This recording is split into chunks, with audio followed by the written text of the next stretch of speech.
జై గురుదత్త. జై కాళీ. నేను మీ నరసింహదత్త స్వామి, దత్త శక్తిపీఠం వేద జ్యోతిష విజ్ఞాన సంస్థ, కరీంనగర్. ఈరోజు వాస్తు విద్య, గృహ వాస్తుశాస్త్రం అనేటువంటి ఈ వీడియోలలో మూడవ వీడియోగా ఈరోజు మనం చెప్పుకోబోయేది వాస్తు పురుషుని యొక్క కథ. అంటే వాస్తు పురుషుని యొక్క ఉత్పత్తి కథ.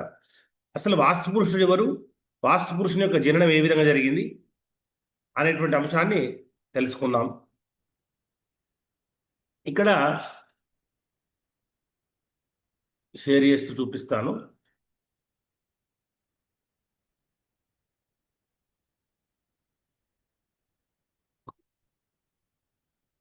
నోట్స్ రాసుకోవడానికి కూడా ఈజీగా ఉంటుందన్నటువంటి ఉద్దేశంతో ఈ యొక్క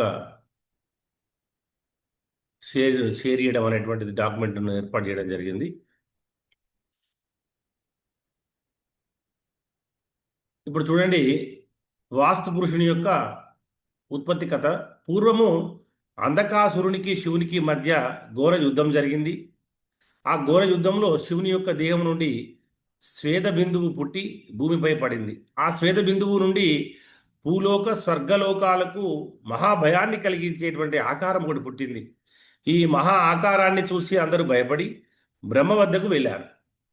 మరి బ్రహ్మచే వరాలు పొందబడినటువంటి ఆకారాన్ని దేవతలు గ్రహించి భూమిపైకి తోశారు. ఆకారం అధోముఖంగా అంటే బోర్లా త్రోయబడింది.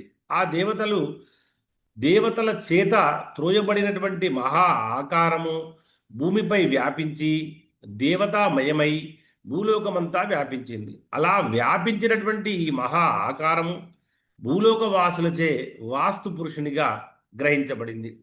ఈ వాస్తు పురుషుని యొక్క దేహము బ్రహ్మవరం వలన సమస్త దేవతలకు నివాసము కావడం వలన భూలోక వాసులచే పూజింపబడింది. ఈ కథలో అనేక పాఠ్యాంతరాలు ఉన్నా ప్రస్తుతం ఇది స్థూలంగా చెప్పబడేటువంటిది రూపం. ఎన్నో కథలు ఉన్నాయి, కానీ ఇది ఒక పూరితమైనటువంటి పురాణ ఆధారమైనటువంటి కథ. వాస్తు పురుషుని జననము శక్తి కేంద్రితమైనటువంటి కాలంలో జరిగింది. ఎప్పుడు జరిగింది అంటే భాద్రపద మాసంలో కృష్ణపక్ష తృతీయ తిథి శనివారము, కృతికా నక్షత్రము, వ్యతిపాత యోగము, విష్టీకరణము, తర్వాత భద్ర కులక సంధి సమయం అంటారు దాన్ని. ఆ సంధి సమయంలో కలిసినటువంటి సందర్భంగా శక్తి ప్రబలమైనటువంటి మహాముహూర్తమున ఇది వాస్తు పురుషుని ఆవిర్భావము జరిగిందని గ్రంథాలలో పేర్కొనడం జరిగింది. చాలామంది ఇక్కడ మనకు గమనించవలసినటువంటి విషయం ఏంటిది, ఈ కథ చెప్పడానికి కారణం ఏంటిది అసలు అంటే, ఏదైతే చాలామంది వాస్తు పురుషుని ఏదో ఒక చెడ్డ దేవతగా చూపించడం, ఏదో ఒక రకమైనటువంటి భయాన్ని సృష్టించేటువంటి పరిస్థితులు మనము చూస్తున్నాం ఇప్పుడున్నటువంటి రోజులలో. కానీ వాస్తవంగా ఏదైతే వాస్తు పురుషుడైనటువంటి వాడు కూడా ఒక దేవతా స్వరూపమే అనేటువంటి విషయాన్ని గమనించాలి.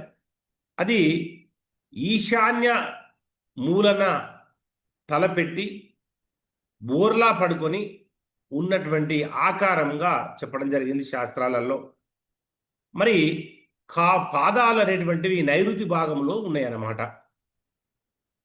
చాలామంది డోర్లు పెట్టే నియమం కానీ, గుంతలు తవ్వేటువంటి నియమం కానీ, బాత్రూములు కట్టేటువంటి నియమం కానీ, వంట గది, పడక గది, విశ్రాంతి గది, చదువుకునేటువంటి గది, రీడింగ్ రూము, హాలు, ఈ పూజా రూము, ఇవన్నీ కూడా ఎక్కడెక్కడ ఉంటే బాగుంటుంది అని వాస్తు మండలం ఏదైతే ఉన్నదో, వాస్తు పురుష మండలం ఉందో, ఆ వాస్తు పురుష మండలాన్ని బట్టి నిర్ణయించడం జరుగుతుంది. అది ముందు మనకు క్లాసులలో తెలుసుకున్నాం. ముఖ్యంగా వాస్తు పురుషుడు అంటే ఒక దేవతా స్వరూపమే. అది ఒక రాక్షసుడు కాదు, అది చెడ్డది అసలే కాదు అనేటువంటి ఒక సత్యాన్ని మనం ఇక్కడ గుర్తెరగవలసిన అవసరం ఉంది.